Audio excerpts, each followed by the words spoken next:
Hi, this is Chris with Great Northwest Comics. Today is a day of celebration for me. I achieved some major milestones in my collection, and I just wanted to celebrate with a nice bottle of champagne here. I haven't opened one up in a while, so we'll see how it goes. We'll try not to shoot my eye out. It's a nice vintage of Banshee 10 of Cups from Brute. So hopefully I won't get it all over the place, but we'll see. I know you do that. There we go. There it is. Okay.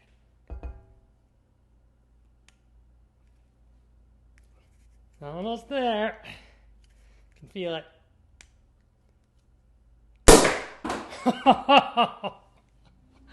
That is a nice pop. Must mean it's a good vintage. All right. So let's get this party started. I don't know how to pour champagne, but it's very sparkly.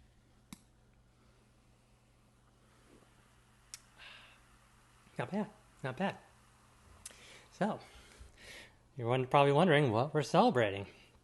Well, if you've been watching my channel for a while, you'll know that I have been trying to put together a Spawn run from 250 to current, and I've also been working on my Legion of Superheroes collection. I want all Legion of Superheroes encapsulated from 283 up to 306. Hopefully all 96s, 98s, even though I think there's one 94, but I have a duplicate of it, which is a 96. So, so today I got the last Legion book in from CGC to complete that goal. And it's sitting in the box here next to me. CGC dropped this off yesterday, so I'm very excited for it. But first, we're going to show you my Spawn collection that I just completed. So I got lucky in that I was doing some auctions on eBay, which I find great value in sometimes. And I was able to get this beautiful copy of 250 in. Sorry for the glare. And so this book was normally listed at about $35 to $50 in near mint minus on eBay. And a gentleman was doing an auction, and I was able to get this, I kid you not, for $7.50 plus shipping. Amazing. And this is the Todd McFarlane Capullo cover. Very cool. So this is issue 2, number 50, which is essentially the start of my consecutive run of Spawn up to current. I also have, like 1 through 19 and a few other smatterings of Spawn books here and there, and which you've seen before if you've watched my channel. But this is awesome. So I couldn't believe I just got this in the mail like an hour ago, and so I was like, perfect timing to start this video. So there's 250, and then I was able to get another copy of 250 from another gentleman on eBay. Kind of the same deal. Got it at an auction for a very, very good price. And in fact, I won like 3 of his auctions, I think. I'm very happy with that. It's a very nice cover. I think it's Matina, I want to say. And I did not get, apparently there's one called Spawn Resurrection, number 1, which ties in as the second part to 250. So I don't have that one, but as it's not part of the consecutive numerical order, it's not important to have that right this moment to complete my goal. All right, here's 251, 252, 253. Oh, this is thirsty work. That's good. So good. 254. These are pretty good covers. I mean, they're all done by the same artist, it looks like. 55. Some of these I got through the convention, and other ones I got from some local comic book stores. They actually had them in stock. I couldn't believe it. So I was very happy to pick those up. 256. And these are all like near mint, like near mint minus near mint. So perfect for the grading, the grade I'm looking for. And then 257. Very cool cover. 258. And what's a bummer is that Dave from West Coast Avengers was doing his West Coast Avengers Winterfest con, and he actually showed this book on his acclaim sale, but I already had it, so been nice to see that this book's available. These are supposedly low-run books. Let's see, 265. So this one I probably already showed before. I think it was just in my stack here, but this is the first appearance of the Fisher King, or Kingfisher. So that helped complete my run in the 260s. So very happy to get all those books and to finally complete my goal to get 250 up to the current. And what's even cooler, I guess, is that Spawn is nearing 350. So essentially I'd have 100 in a row. One other goal that I wanted to get done this year is to inventory my entire collection. And I think I'm about 95% done. I've gotten all the boxes inventoried, but I have a few bins behind me with the newer titles that I've been collecting that I may not have added yet. And it's looking like I'm going to have 13 to 1,500 comics, which is a perfect size for the space that I have available for my hobby. And but I'm very happy to get that done. So anyways, on with the CGC unboxing. This is my last submission for this year from CGC. I used my Elite membership to get $150 credit towards grading. And these were all pressed by the comic book presser.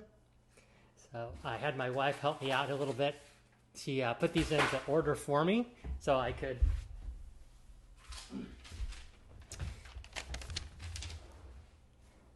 I had my wife help me out by putting these into order so I know what I'm going to be pulling. And so I can hide the grades more effectively so you can see my honest surprise or jubilation or crying, depending on which book it is. All right, so this should be, yes, this is the 10th, number 5. Now I already own a copy of this in a 9.6, but the copy I had in my rock collection was so good, I thought I would go ahead and try to see if I can get a 9.8. If I get a 9.6 again, oh well. I thought I'd at least give it a shot because this is a great cover anyways, and I don't mind having duplicates. So let's see what I got. Yes! 9.8. Oh, that is so wonderful.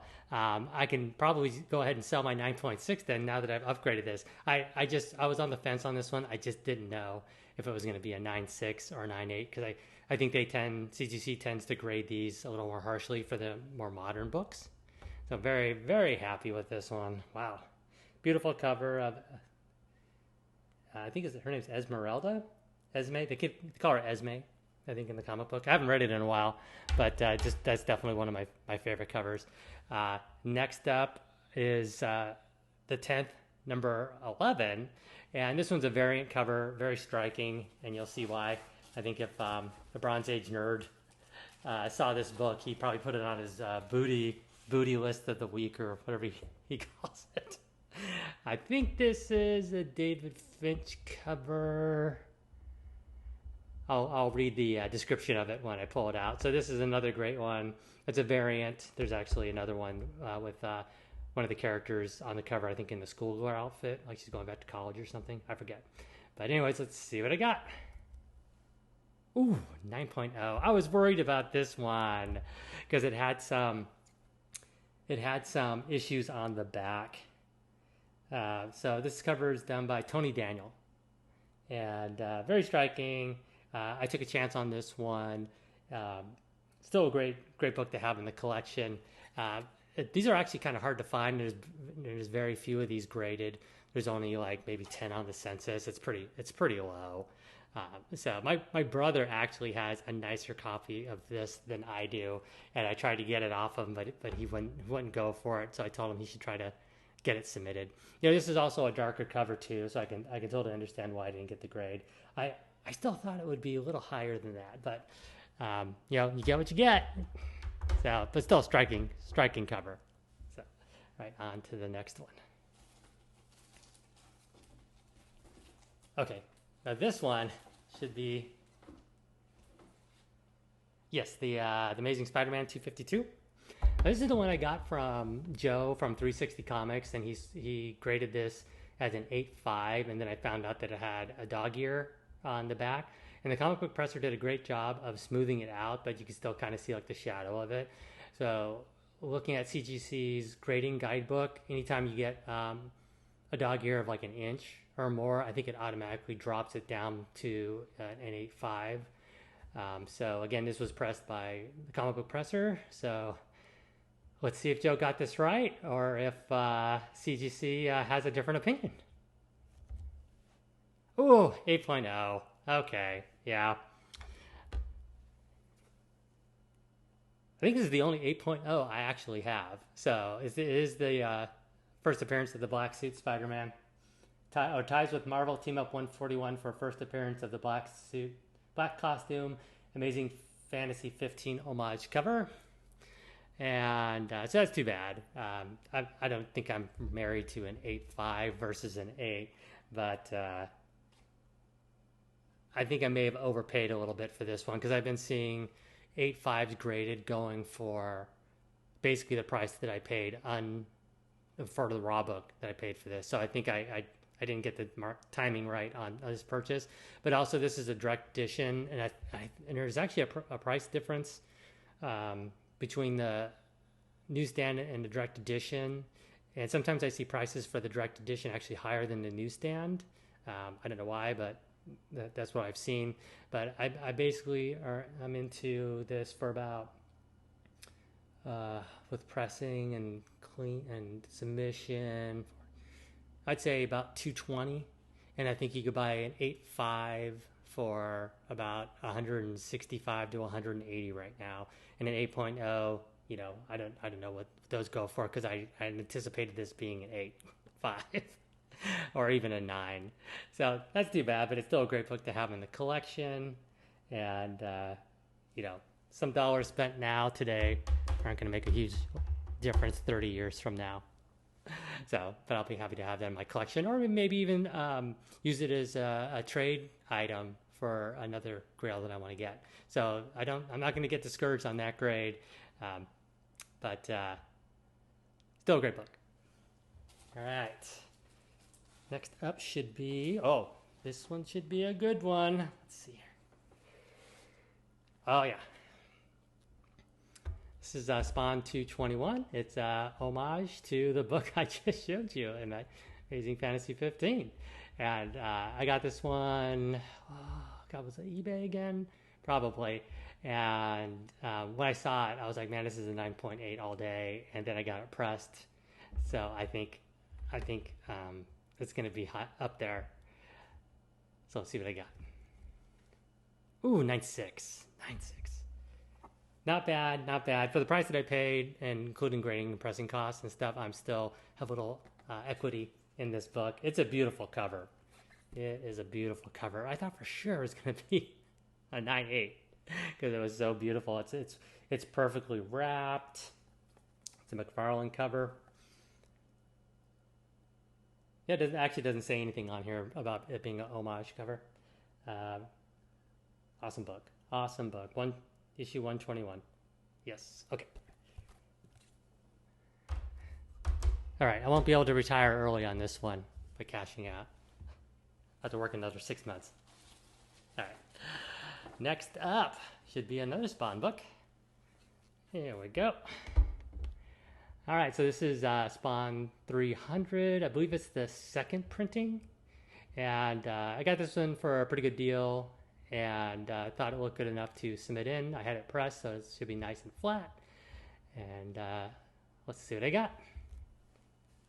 Yes, finally, a 9.8. I thought for sure this would be, but sometimes with some of the manufacturing defects, like I think it had some small tears in the spine. Like down below, like sometimes you see a little flap of paper and stuff. So I never know how CGC is going to grade that. I'm very excited to see this one come back as a 9.8.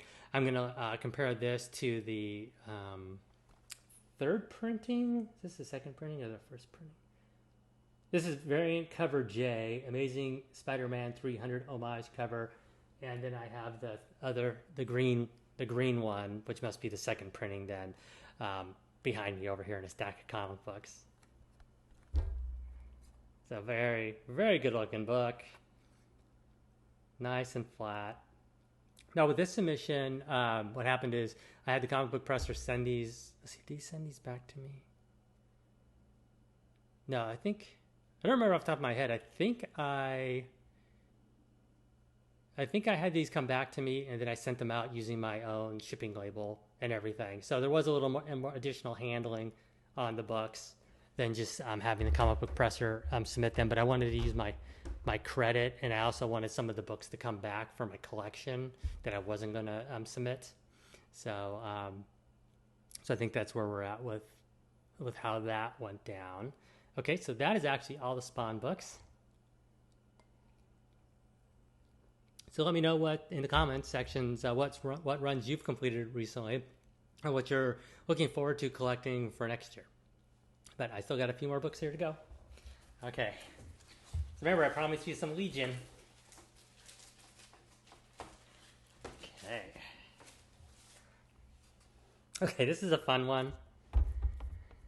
I already have a copy of this in a 9.6, and I think I bought the copy as a 9.6, and so I had this copy sitting around, very nice condition, and thought I'd go ahead and take a chance to see if I could get the 9.8. So let's see what I got. Ooh, 9.4. That's okay. This is just for fun, and I love this cover. It's Adam Hughes with Dream Girl being tied up by this villain here with the little campy. Sorry for the glare there. Little campy bubbles going on there. Sorry, folks. Dreamer can't be in this issue. She's a bit tied up. Very cool book. With a 9.4, I think that if I was ever going to sell this, that I'd be lucky to get the case cost back on it, just because everybody thinks if you don't get a 9.8 on a modern, then there's not a lot of value in them. But you never know down the road, what happens if they actually finally come out with the Legion of Superheroes movie, and they end up using instead of Dream Girl, it's Dreamer in this iteration of the Legion. So you never know. It might be able to either maintain its value or increase a little bit over time. All right, next up. So this is it. This is the last book I needed in my CGC run of the Legion of Superheroes. When I'm done posting this video and editing it, posting it, and all that stuff, I'm going to go to CGC's registry website, and I'm going to add this to my registry, and that will complete the full run, and my score will go up. And I think I'll be within top 15 or so of CGC collections registered at their website. It is a newsstand, and I actually I think I've said this 100 times before, but I like direct edition. But this copy was such a nice condition that with the pressing, I thought this would definitely put it over the edge to get to the 9.8. 9.6 is fine. The only thing I don't want is a 9.4 because like I said, my entire collection is basically 9.6, 9.8, with the one exception of that duplicate that I have in 9.4. That was issue 290. So let's see what I got. Oh, 9.4? What? Oh. I don't think I paid too much for this book. I think it was $20 at the most. And then I did the pressing for $18, I think. And then the submission cost of $25. And granted, when I talk about submission costs and such, all the grading on here was paid for through my membership. So essentially, you still have to add it to the cost anyways, the membership cost. But yeah, I think the problem with this one is that it's one of those bound books, or whatever they call it, the thick ones that can definitely once it gets a wrinkle or something in it, it's hard to get out. And this is also a newsstand, so and obviously newsstands usually take more abuse and stuff. This looks really good. Once I have a little more time to take a look at it, we'll see see if I can see some obvious flaws on it or something. Oh, square bound book. That's what they call it. Sorry, it's a square bound book. Yeah.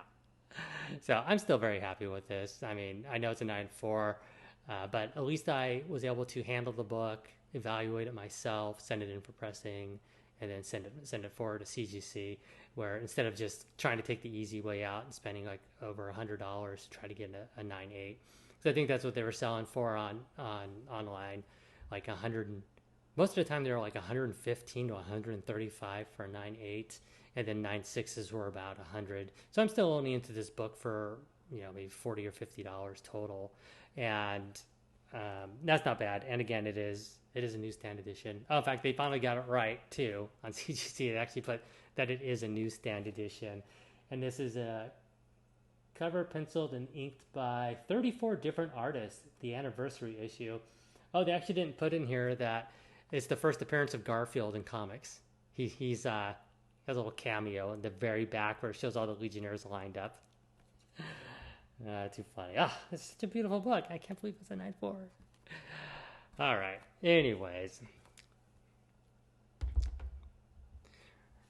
So I hope you enjoyed this video. Please like and subscribe. I've been putting out a number of videos over the last 2 years, and I really hope that you find the entertainment value in this and learn a little something maybe about the hobby, and maybe it helps fire the passion in you to go out and find some great books yourself. So thanks for watching, and I'll catch you in the next one.